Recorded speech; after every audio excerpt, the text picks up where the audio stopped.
Nah, kita akan menyusun laporan keuangan klien, bukan menyusun, maksudnya menginput data laporan keuangan klien ke Atlas.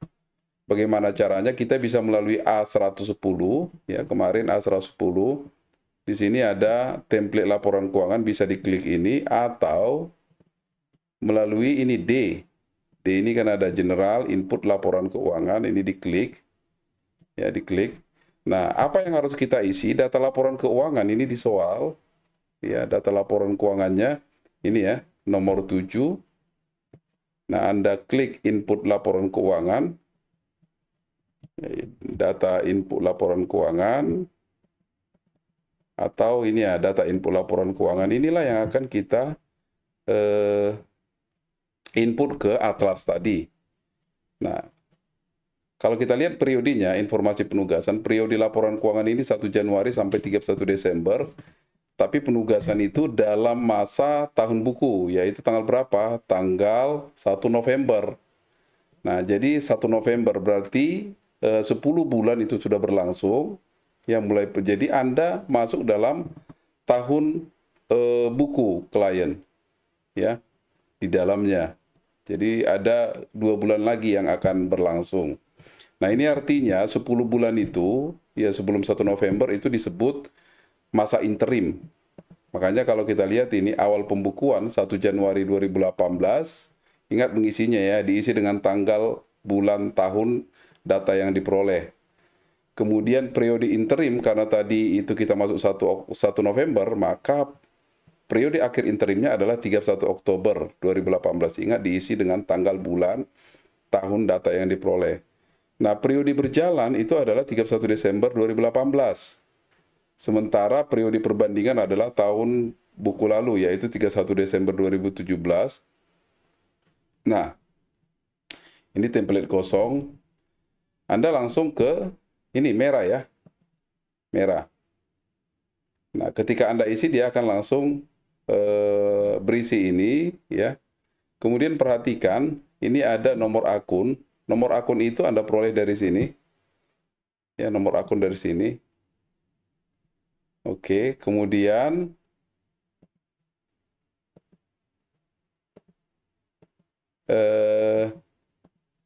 nama akun juga diperoleh dari laporan keuangan sini, maaf ya, dari soal. Input laporan keuangan tadi, input laporan keuangan.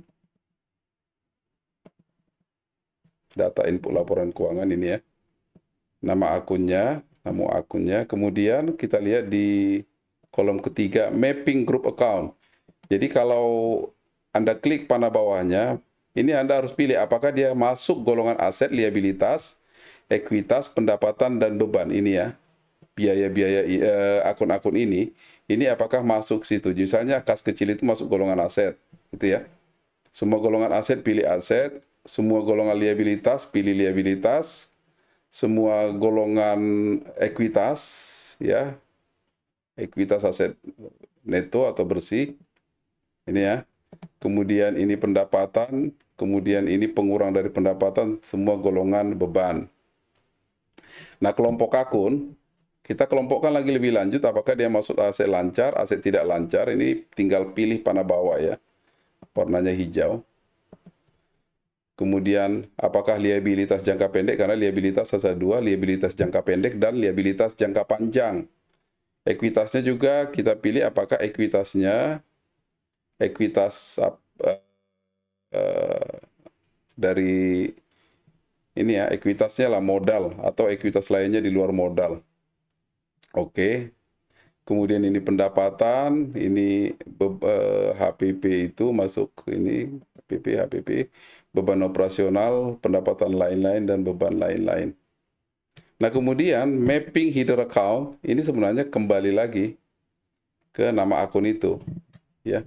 Kenapa ada mapping header account? Sebenarnya dia menyediakan, jadi kamu bisa langsung mengcopy dari situ, kemudian ketika pastenya ini, ya, tapi kalau untuk akun-akun lain nanti agak susah juga. Jadi Anda bisa misalnya ini klik, kalau misalnya tidak ada di situ bisa klik tambah header di sini ya. Klik tambah header. Ya, misalnya aset kalau nggak ada di situ bisa kamu tambah di sini. Ya, liabilitas tambah di sini. Tapi kalau misalnya bisa juga langsung di copy aja dari soalnya ya. Tapi kalau misalnya dalam konteks kasusnya tidak ada soal, maka kamu harus memapping sendiri, bikin sendiri dia, membikin sendiri headernya. Jadi dalam konteks ini kamu bisa ini pilih ini, ya dipilih, kemudian di copy. Oke, setelah di copy kemudian di sini nanti buat paste tapi spesial ya. Atau paste 123, paste spesial 123. Oke, jadi dia akan muncul begitu. Nah, kemudian default account-nya kamu juga bisa langsung, tapi kamu harus memilih apakah ini debit atau kredit, kas dan setara kas itu ya. Ini saldo normalnya. Ya, kalau dalam akuntansi semester 1 itu ada saldo normal. Ini saldo normalnya lah diisi di sini untuk setiap nama akun itu. Nah, input angka ya, input angka karena data 31 Oktober 2018 tidak ada, dibiarkan saja. Kemudian ini balance atau saldo, ini dimasukkan dari soal ya, saldonya. Oke, ini saldonya. Nah, yang putih nggak usah dimasuki, dia otomatis akan membentuk sendiri ketika kamu membuat debit kredit begini, dia akan memosisikan apakah dalam kurung atau tidak. Misalnya ini dalam kurung itu akun akumulasi penyusutan, karena kamu buat di sini kredit, maka dia di putih ini langsung dibuat dalam kurung pengurang piutang usaha begitu ya. Jadi ini nggak usah diisi. Begitu juga untuk kolom berikutnya ya, kolom berikutnya kalau kamu perhatikan ini adalah 31 Desember 2017, ini 31 Desember 2018 ya, ini pagar-pagar sebenarnya itu. Nah, ini datanya dari mana? Dari sini ya, dari soal ya, dari soal ini. Nah, setelah kamu isi nanti itu, setelah kamu isi, perhatikan ini kontrol dari atlas, ya kontrol dari atlas. Di sini harus ada kata balance, artinya semua debit dan kredit sama. Jadi kalau tidak ada kata balance di sini atau ada peringatan lainnya, itu artinya masih ada yang salah input. Ya, masih ada yang salah input. Gitu ya. Nah, sebelah sini apa? Sebenarnya nggak diisi juga nggak apa-apa, tapi kalau misalnya mau diisi, ini bisa saja ya.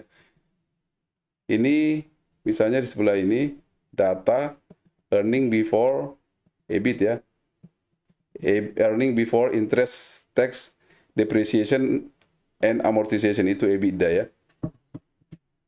Ya, EBITDA, earning before interest and tax, depreciation dan amortization. Amortisasi itu untuk aset tak berwujud. Ya. Jadi ini isi beban penyusutan dan lain-lain, dia akan ketika kamu memilih akunnya ya, memilih akunnya, karena ini EBITDA, maka masukkan di sini yang terkait dengan interest, tax, depreciation dan amortization. Oke. Nah, begitu kamu sudah selesai ini, maka selesailah pengisian laporan keuangan. Kemudian kamu masuk ke konten ya. Masuk ke konten kembali. Nih. Apa yang berikutnya kita lakukan? Sebenarnya ini alokasi ini ya, yang sudah kita isi. Ini bisa kamu isi jamnya supaya nanti mencapai jamnya yang total ini 390. Kebetulan datanya tidak ada di sini di soal, kamu bisa isi juga.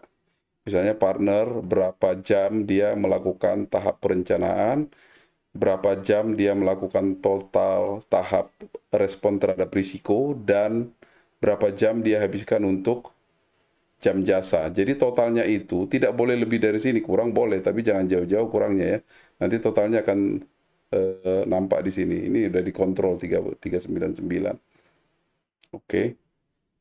Biasanya partner itu untuk yang strategis-strategis, ya, makin ke bawah itu makin banyak jam kerjanya biasanya. Nah, setelah selesai itu kita masuk ke ini, surat perikatan. Ingat ya, untuk ini nanti di atas ini, untuk setiap pekerjaan yang kamu lakukan, ini pilih. Kalau misalnya kamu mau ada namamu satu di sini, balik lagi ke belakang ya. Misalnya kamu mau masuk satu tim audit, mau memasukkan namamu nggak apa-apa juga ya karena kamu yang mengerjakan. Itu bisa kamu tambahi dalam tim audit ketika mengisi yang pertama ini ya. Waktu ini personel yang ditunjuk ini ya. Kalau mau kau namai di sini kamu satu gitu ya dan terpilih satu sebagai staff, tapi ini ya semua misalnya ya. Kamu bisa juga nanti bikin. Tapi kalau misalnya tidak, ya salah satu nanti bisa kamu pilih untuk penyiapan ini ya. Ini harus diisi, disiapkan tanggal mulai, tanggal selesai, ya. Ini harus diisi, direview oleh, biasanya yang mereview adalah atasanmu. Ini klik bawah, atasannya. Oke. Semua itu nanti diisi kalau ada minta begitu di atas. Setelah itu kita masuk ke surat perikatan. Ini juga harus diisi, ingat ya, diisi waktu mulai, waktu selesai. Nah, surat perikatan itu sebenarnya sudah ada kemarin diberikan, ya, diberikan ke Anda, ya, surat perikatan dalam bentuk yang belum begitu lengkap, ya, belum begitu lengkap.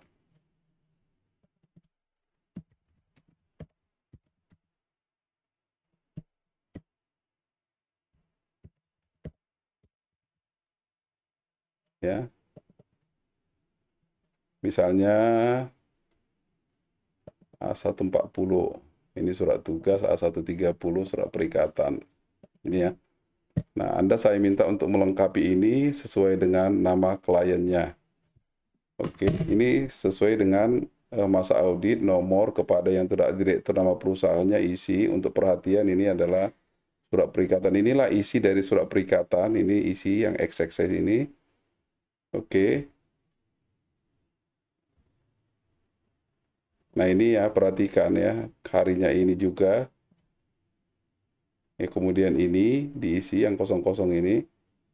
Nah, kemudian ini hormat kami Kap, ini nanti managing partnernya masuk di sini. Nah, ini nama mitra. Itu diisi, setelah selesai itu kamu simpan. Nah, kemudian ini kamu bisa ini ya, isi. Sebenarnya hasil analisis kalau udah kamu bisi dengan benar ini semua adalah ya.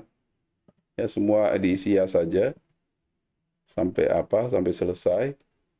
Nah, format surat perikatan itu bikin tadi ya insert link. Ini link. Nah, kemudian insert link. Kemudian pilih file tadi misalnya ya. Pilih file tadi.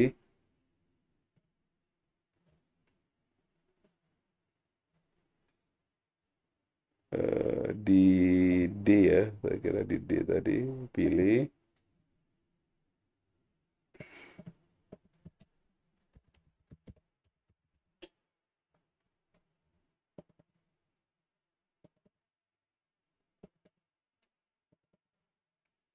Nah, ini formatnya gitu ya. Kemudian lampiran surat perikatan nanti di mana kamu apa tadi dengan cara yang sama di sini lampirkan juga. Nah, nanti simpulannya apa? Ini dibuat surat perikatan tidak memadai. Ya, misalnya kalau kita tambah insert link,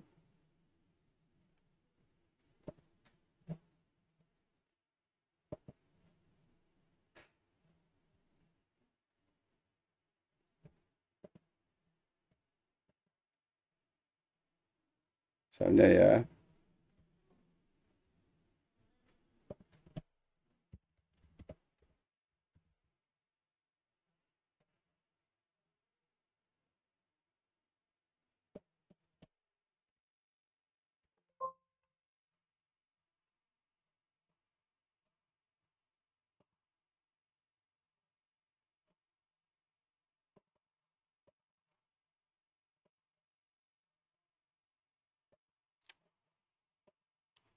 Jadi nanti setelah kamu, ini 2 kali ya, ataupun enggak jelas ini, saya masukkannya kurang rapi, tapi nanti dimasukkan aja. Nah, kemudian setelah itu nanti, setelah selesai ini, ya, setelah selesai ini komplit karena belum saya isi semua, nanti diisi ini ya. Kemudian masuk ke surat tugas, caranya juga sama. Ya, ini diisi dulu, ini diisi. Pilih misalnya siapa yang ditugaskan untuk itu, tanggal mulai, tanggal selesai diisi. Ini formatnya seperti biasa, ikuti ini. Ya,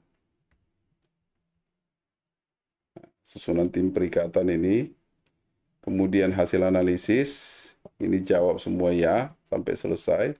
Kemudian lampirkan juga formatnya, format yang saya berikan. Kemudian lampirkan surat tugas yang saya minta dilengkapi.